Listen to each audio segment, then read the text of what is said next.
So first of all, let me say thank you very much, Morgan, Fatima, and Daniela, for the invite and for having me with you today. I'm very excited to be part of the event and to share my experience with all the participants and with Code Your Future just in general. So my name is Eva Borislavova, and I'm CEO of Remitly Europe Limited. Remitly is a cross-border company, digital cross-border company that pretty much facilitates people sending funds, mostly from developed to developing countries. So very relevant to what you kind of like from one perspective, what you're doing with the mission. And Remitly's vision and Remitly's mission actually is to transform lives with trusted payment services that transcend borders. Basically, I'm accountable for leading growth, P&L, and strategy for the whole European region, all send markets from there. Before Remitly, I spent 12 years at a payments company called PaySafe.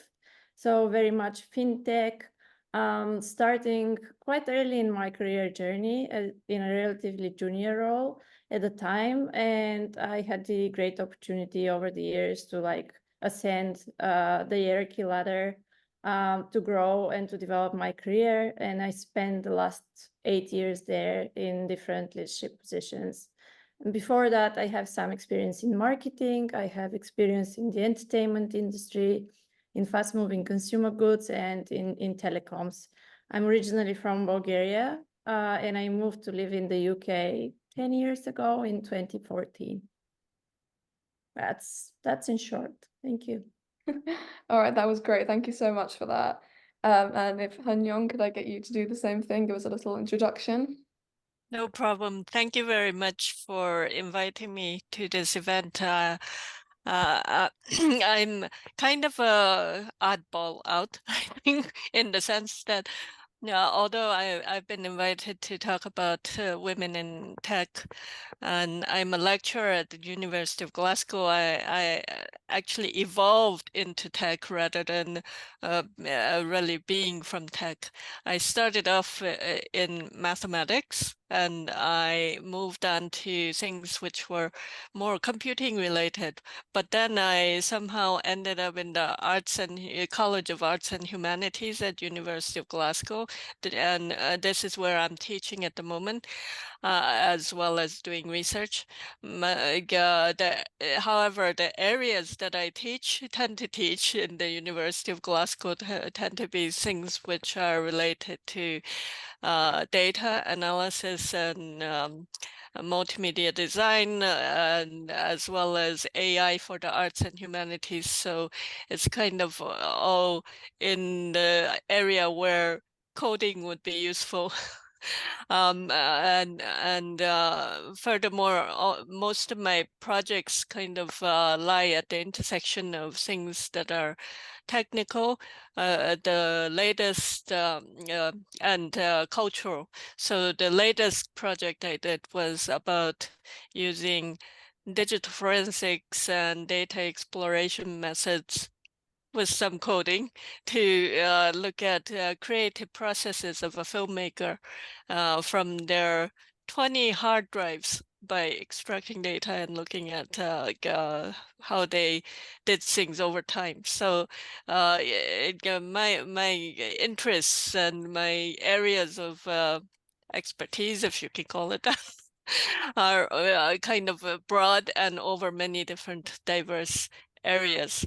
But I've always kind of felt like I'm in the minority, and for whatever reason, either because of the way women are treated in tech, but also in terms of how different subject areas treat each other. So I'm quite interested in the work that Code Your Future does.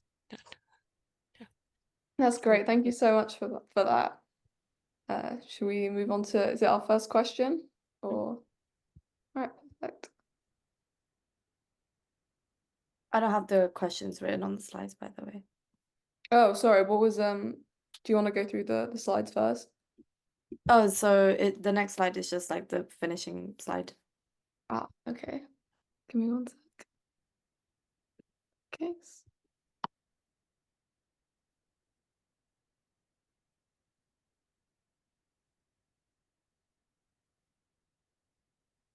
Okay, so firstly we have, what do you think has been your biggest barrier in your career, or what is the biggest barrier for women in the workplace, specifically in a tech industry? Should I start? Yeah, go for it. Sure. Yeah, talking about my personal like barriers in my career, I would say that I've probably been quite fortunate not to face like too many barriers. And as I mentioned, like my previous company has given me an amazing opportunity to grow and to develop my skills and career. Of course, like throughout the years, I've had instances, especially when I was getting in leadership positions. I've had instances when people were saying, oh, you're too young, and like, oh, you don't have enough experience to be in that role. And kind of like I felt that notion of, oh, who is this girl and what is she doing here? But I've always tried to ignore these things. And what I would say as an answer to the second question in terms of like barriers for women, what I consider to be the biggest challenge is self-doubt and not having enough confidence and knowledge and understanding of your own skills, so that you can ignore pretty much what other people are saying and be confident in what you know, what you can do, and follow your goal. So yeah, don't let other people tell you what you can or can't do. I think that's a really, really excellent point, actually. Thank you for that. Hyunyoung, is there anything you'd like to add to that, or? I think, I agree. I'm in agreement with Eva in the sense that I also was very fortunate not to face too many difficulties as a woman in both mathematics as well as in tech.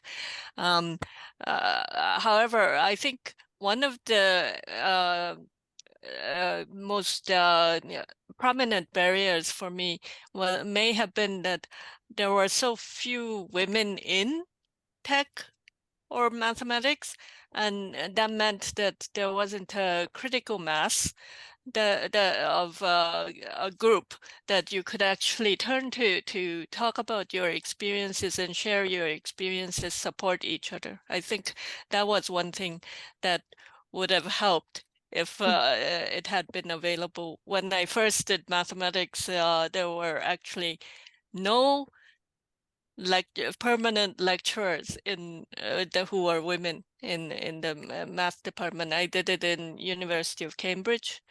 And even now, I looked just recently, just because you kind of stimulated my thinking.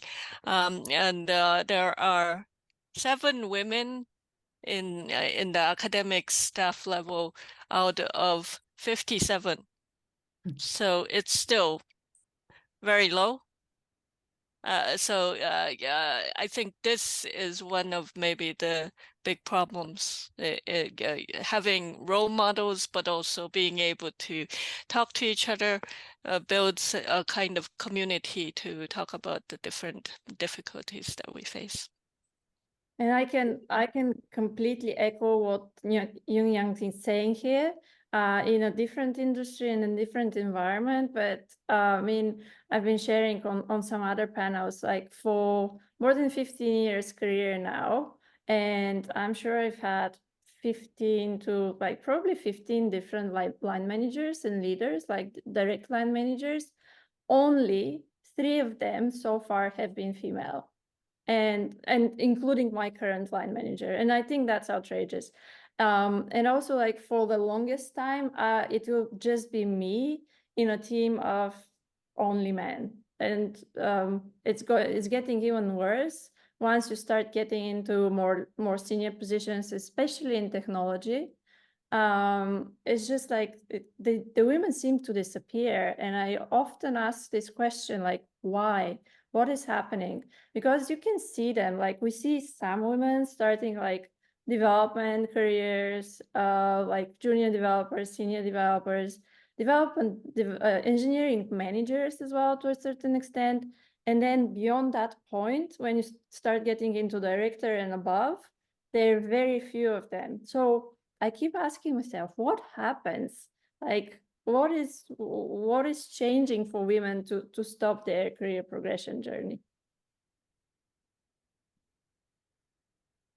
Yeah, I think that is a really great point. I mean, that's why it's so important now for women to get into these careers in STEM and in tech, because, you know, it's about sort of strength in numbers as well, I suppose. Yeah. Shall I move on to the next question? In any of your positions, particularly ones in leadership roles, have you felt that you were treated differently than your colleagues? Do you want to go first this time, Yunhyog? Why not?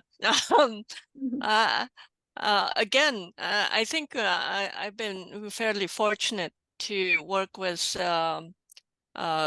quite collaborative, dynamic teams who tended to be quite nice and quite nice to each other, not just to me. But one of the areas I find difficult is actually in the dynamics.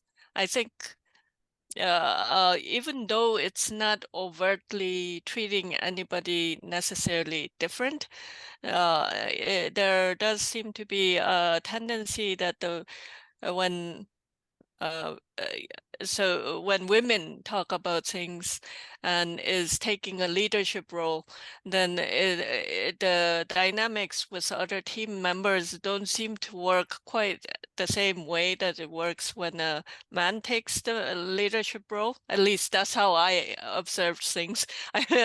And so it always felt a little bit more of a hill climb to find my footing in relating to different people at different levels within the team as a person leading a project or a specific committee role or something of this sort. So I think that's where I probably feel that there is some difference, but it's not something where I can easily pinpoint this was different in this way between this person or that person, because especially now that I work in the College of Arts and Humanities, it's actually women who are dominating a lot of the rooms, but that still does not make it so that everybody is talking in a way that it allows different people to speak freely about different types of problems that go on. This is what I find difficult. I hope that made sense. I know that was a bit of a waffle. But it's difficult when it comes to leadership. And I mean, I'm going to maybe hand it over to Eva, who might have more of a experience in talking about this. Sure. I mean, I've never I can say I've never felt like explicitly discriminated or anything like that, which is positive, of course. But definitely, I felt some differences along the way. I already mentioned some of them, which is like, oh, and there's this girl, and you're too young for this role. These are like couple examples. But one that is super prominent, and probably it's happened to every single woman working in a corporate environment.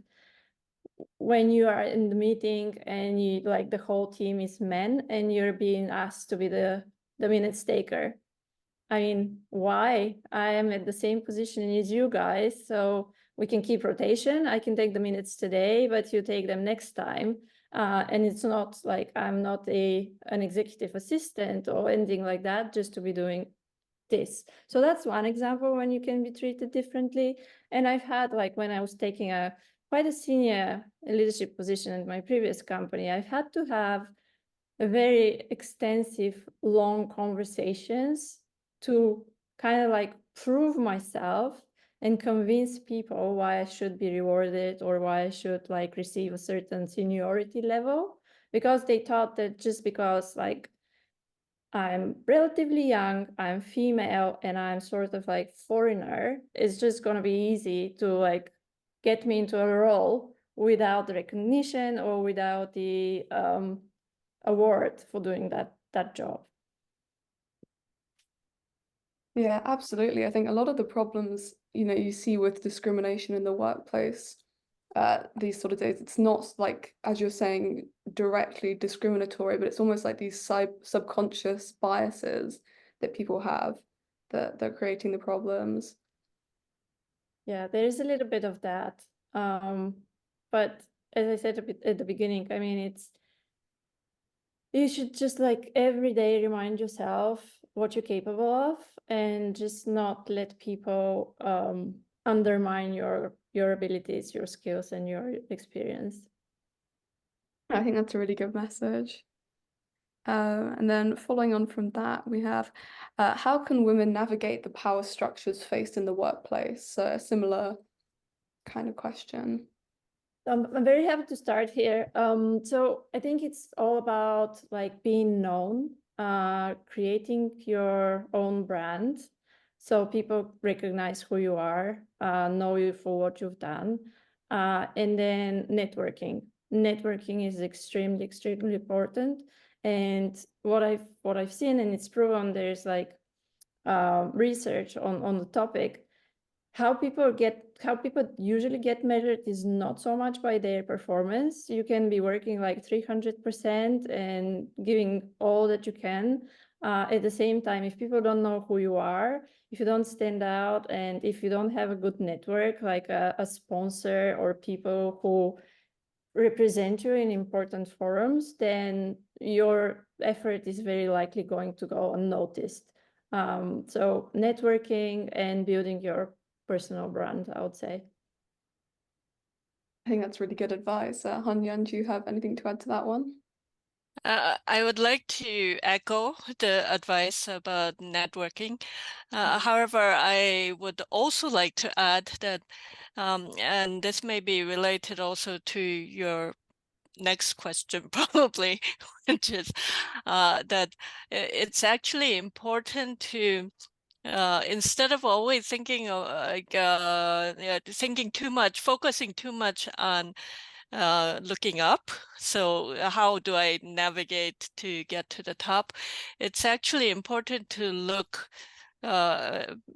downwards as well, in the sense that you have to look at what you've achieved rather than what you need to achieve to get to the top, and actually talk about those things that you've achieved in order to make it clear how much you're achieving. You shouldn't, and also I'm not just talking about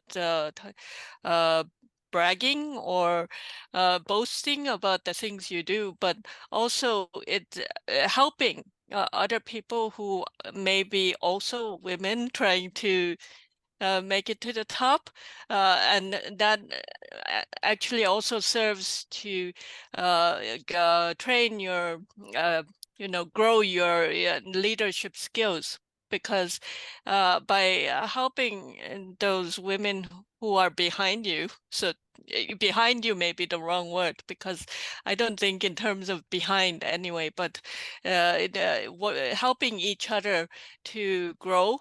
By doing that, you are actually becoming a leader in that area, and also you can affirm how much you're doing and how much you're helping, which helps you to raise your profile and furthermore network in various different areas, if that makes sense. Yeah, I think that's a really, really excellent point. Much Eva and Yunhyog for answering 3 of our questions. I think it's really great to hear about your own like personal experiences of being like a senior in the workspace, in the tech space, and also being like a woman as well and navigating through those different circumstances. I guess like the next couple of questions are kind of more advice-based questions for our audience. As you know, like we have people that come through like different areas in tech, kind of in different positions as well. And you actually touched on this, Eva, that a lot of people, a lot of women especially, they kind of like get to a point where they're like progressing and progressing, and they get to a point where the progression kind of ends and it kind of drops off or plateaus. And I guess our question for both of you would be, how do you encourage women to not give up in progressing in their careers and taking the next big step to reaching the top? Yeah, for sure. I think there are a couple points there. And I have a theory, like one theory why we see women disappearing at a certain stage of their career. And I think it has something to do with starting a family. So you reach a point when you have a partner and you decide that you might want to have kids. At this point, I think that's when women start thinking that it could be more challenging to have children, start a family, and then maintain your career. At the same time, keep advancing your career, not just maintaining it, but growing.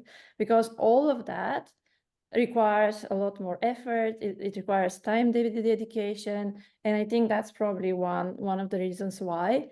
And that's when I go back to like, don't give up. I think women, we've proven that we're the like super strong, persistent and resilient. And I've seen it with like role models, like female role models who have like 3 children and will be CEOs of like Fortune 500 companies and all that. So it's possible. And I think it's becoming more possible nowadays because also like the work environment, the fact that it's we can work remotely now, like requirements are more flexible. That gives opportunities. So that's what I'll say to women if like they've advanced their career but are starting to wonder, oh, do I need to choose between career and family? I would say like both are possible and can be equally satisfying. So just go for it. And then the other thing is like, it's important to have a very good like support structure, people that you can count on, people that you can discuss challenges with, who can you can share, and just like not so much to receive feedback, but just be able to have an open conversation and like run ideas by. And then the final thing is, again, going to that self-doubt. Naturally, women, we tend to doubt ourselves more than men do. So it's always like repeating to yourself, like acknowledging your successes and celebrating your successes so that it re-energizes you and gives you the just the power and the courage to continue. Thank you for sharing that, Eva. I think you touched on some really important points. Yunhyog, do you want to follow on from that? So I agree with all the things that Eva said already. In fact, this last point about celebrating your successes is partly what I was trying to inadequately convey earlier. Yeah, in terms of looking down and not just up. So when you think about it, this actually comes to light a lot when you're teaching, because students tend to look at how much they have to go in order to achieve something, and then they get depressed and they get discouraged. But actually, what you might do is look at how much you achieved instead of how much you have to do further in order to be recognized. Because in the end, there is no ultimate success. we're always trying to become better and better. So yeah, you are already, in some sense, a leader. Just different stages of leadership is where I think you might focus on. So, for instance, in my work, where as I mentioned earlier, I led some projects, and in the projects there are research assistants, and talking to research assistants to support them, especially in relation to some of the things that Eva mentioned about women who try to balance their career with family life, and this is to be encouraged. In fact, this shouldn't be a disadvantage. Balancing your life and your career is what everybody should strive for, not just women. And having some way of discussing how better to support this, to allow people to become as productive and being able to achieve their goals as much as possible. I think this is maybe something to look at. So even every one of you, not just us who've already got to a certain position, but everybody, if they think in terms of, this kind of helping each other and also looking at your achievements rather than your failures, and not giving up, therefore. And even if you give up, don't think of giving up. That word in itself is actually a little bit misleading, because sometimes if there is a toxic environment, it's better to leave it. It's not that you failed. You should leave and find a better environment, for instance. Completely agree.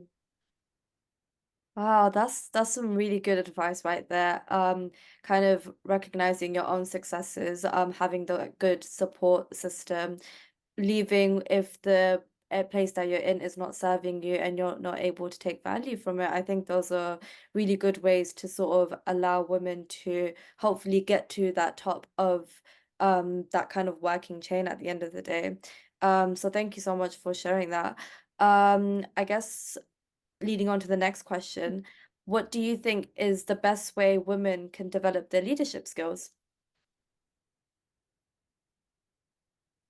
I think I'll like repeat something that Yunhyog was saying, which is like, you're already a leader in a way. And based on that is like, don't look for leadership skills just in corporate environment or like training materials or like structured education.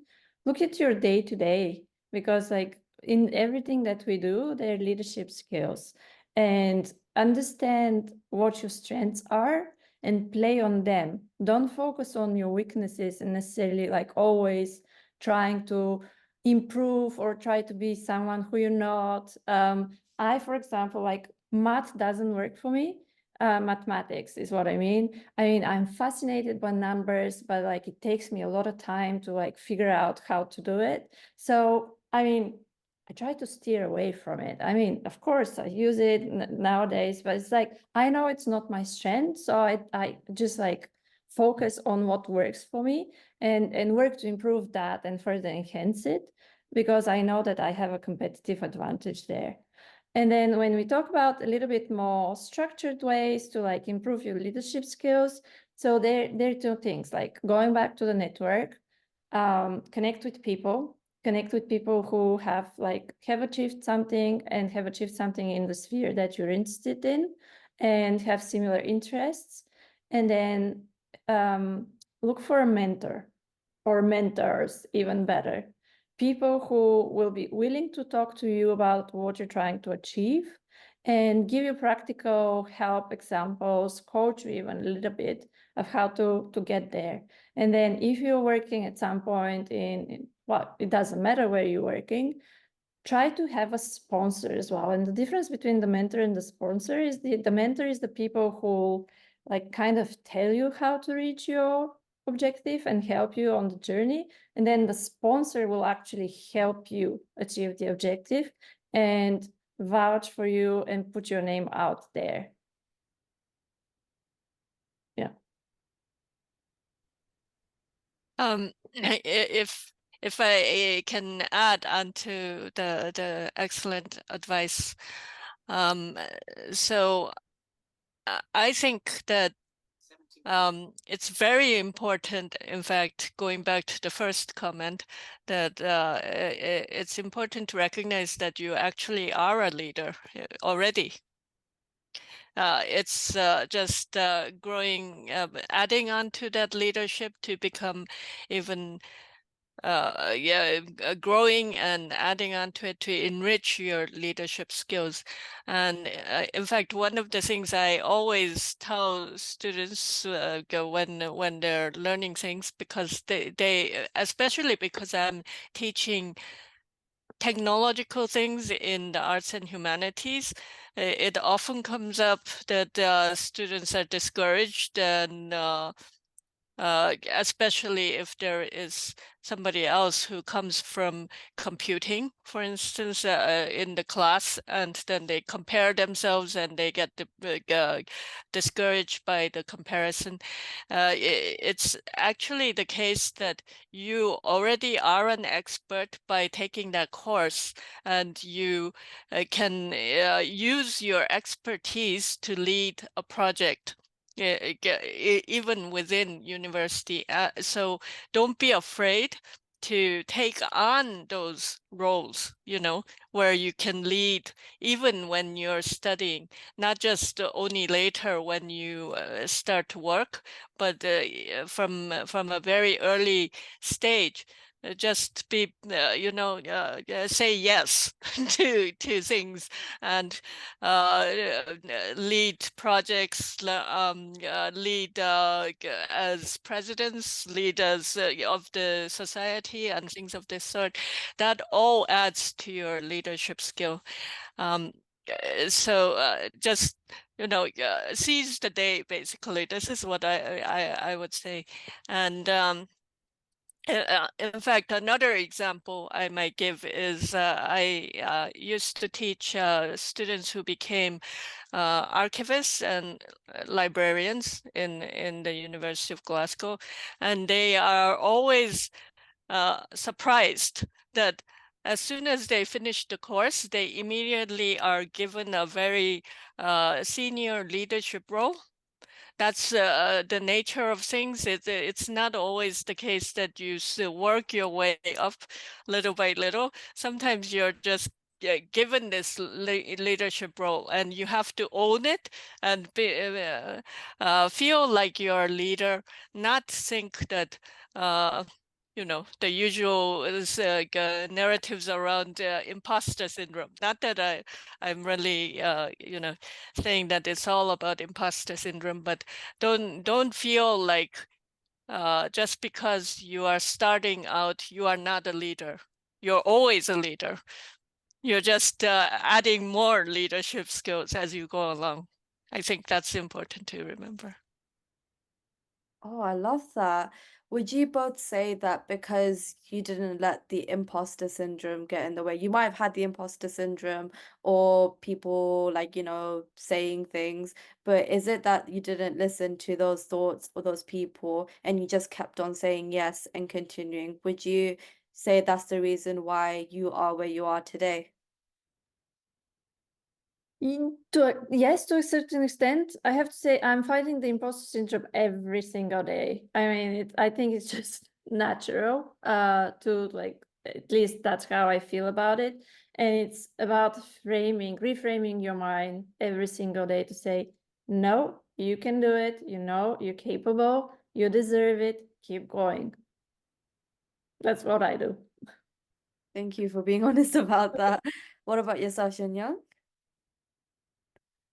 I don't think I really try to fight imposter syndrome, to be honest.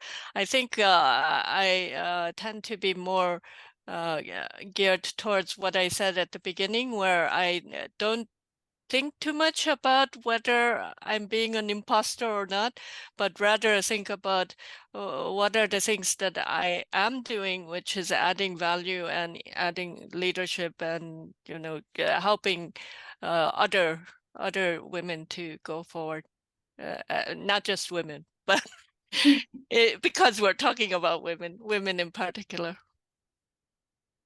Oh, thank you so much. I think that leads us very nicely into our last question. Sadly, our last question of the evening.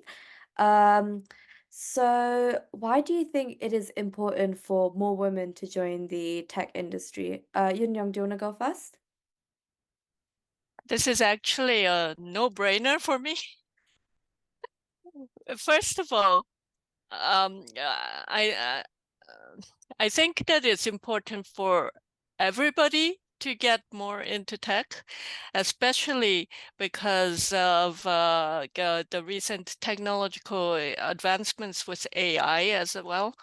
As I said at the beginning, I teach AI for the arts and humanities, so you shouldn't be surprised that I'm bringing it to AI. But one of the clear developments in AI going forward is that everybody is concerned about bias, about ethical problems, concerns that decision makers might use AI prematurely and all these kinds of things. And so it's very, very important for tech to include as diverse and inclusive workforce as possible in the AI development stages, regardless of whether it's at the stage of data collection or development or going on to applications or thinking about how it should be developed to be applications, or interpreted in terms of the results that you get. All of these stages require as many points of view as possible, and there's no, especially when it comes to women, since we are actually the majority. There are more women on the face of the earth than there are men, as it happens. We should really get our voice heard on these matters. In fact, one analogy that Timnit Jebru, or I hope I'm pronouncing it correctly, mentions as an example of earlier mistakes was around medical research and how they didn't include women as part of the subjects that were tested for the drug's efficacy and things of this sort. And that led to later problems because what worked for men did not work for women. No surprise there. And so it's really, really important for everybody's voice, regardless of their background, their experiences, their origins, or their gender, any of these things, to get involved in tech. This is my view. Honestly, after this, I have nothing better to say. What I was going to say is it is important because the tech industry just needs to be more diverse and deserves to be more diverse. And I think that will actually make the industry even better because there'll be like diversity of thought, different perspective, and that these are the things that usually like drive creativity and even like better and more interesting results. And if I'm to flip the question, which is like you're asking why is it important for more women to join the tech industry, I would say more women should join the tech industry if they want to, and they shouldn't feel discouraged by the fact that it's like a men-dominated industry. I think they have the same skills, knowledge, and experience as the other male developers. So just put yourself out there and be brave. Oh, thank you so much for imparting your last piece of advice. Does anyone have any questions for our panelists? don't be afraid to put your hands up or just drop something in the chat, and then no, I have a question, if I may. Let me put my camera. please. So both of you mentioned the importance of networking as well as getting closer to people or to career paths that we would wish for ourselves.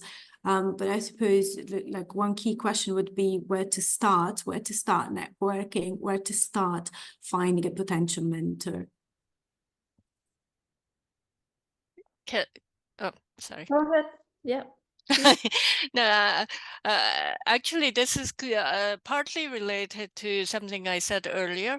One of the ways you, because I mean, it depends on where you are at the moment, but your stage, I mean, but usually networking happens when you get more involved in things. So by saying yes, basically what I said earlier.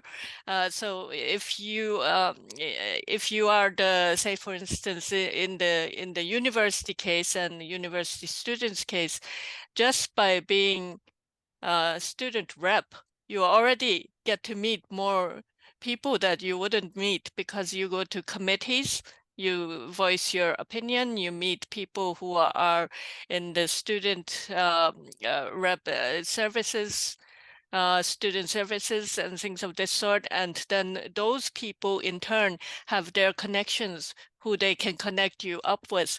So you keep meeting new people. It's the same also, not just with this kind of clear role related things that you can get involved in, but also even in terms of getting involved in projects or in different kinds of initiatives. Code your future. Going along to events where so people often think of going to something like a academic conference as somewhere where you disseminate your results, but actually the biggest plus of going to a conference is to meet people and to connect with them. And connecting with them doesn't necessarily mean eating lunch with them or saying hello. That's part of it. But even asking a question at somebody's talk connects you with that person, because then you have a connection to follow up on and talk to them further about your questions and things of this sort. So most of the time it's about saying yes to things. That's how you network. If to simplify it too much, perhaps. I don't have anything to add, because like this covers my points as well. It's like it's all about volunteering. It's doing like a little extra beyond what you're doing every day. It's about showing interest in different things, and that's how you meet people. Like join an affinity group or join a meetup group for something that is interesting for you. Say yes. And the other thing is like just keep your connection with people that you know, and don't forget people. Go back to them and talk to them. All right, thank you so much. Is there any more questions? I would like to ask a question, which is, I think in the beginning, Eva mentioned, and maybe maybe she's not the only one with experience, but she mentioned about the fact that she had to negotiate the actual, probably the salary, I'm going to assume, that the bonus and all that when you were accepting a higher role, and I've obviously seen this happening loads of times, which for me is my theory why women do not grow and go further in the career, because they expect women to do the same thing but earn 20, 30, maybe even 50% of what the men are going to earn for the same vacancy. And that starts obviously from the beginning of the career, not only there, right? We are always like accepting or not asking for more, which men naturally do. They always ask for more money. So I would love to hear maybe the tips of how do you negotiate this, because it's a really uncomfortable theme, and we don't really like talking about salary and like demanding more. And so how do we argument this? I would love to hear your experience on this and tips. Yeah, for sure. I mean, it's very important to very clearly list how you understand your role and be able to say, this is what I expect my contribution to be and how it relates to what you have been doing before. And clearly articulates the benefits and that you're going to be driving in this position, so that it's grounded in facts and it cannot be, so there is there's as little subjectivity as possible to leave things to judgment. That's probably a very good way to start. And then don't feel shy or scared to share your expectations and explain why you think that's what you deserve. And of course, that is always like a conversation. It's a dialogue. It goes both ways. So if like people will not refuse to give you something because they don't want to. Usually it's because there's like a budget limitation or something else. So once you start the conversation, it actually gets easier because they engage in a dialogue. But yeah, be prepared with what you're bringing to the table. Cool. I think that kind of wraps everything up. Thank you so much, everyone, for joining. Thank you, Eva and Yunhyog, for being our panelists, for agreeing to take part in this panel, and for giving us such incredible insights into your own personal journeys, as well as giving some advice for a lot of people in this call right now. I definitely learned a lot about like being like a woman in tech and how to exactly like go for like those leadership positions, and I hope that everyone watching has been able to benefit from this.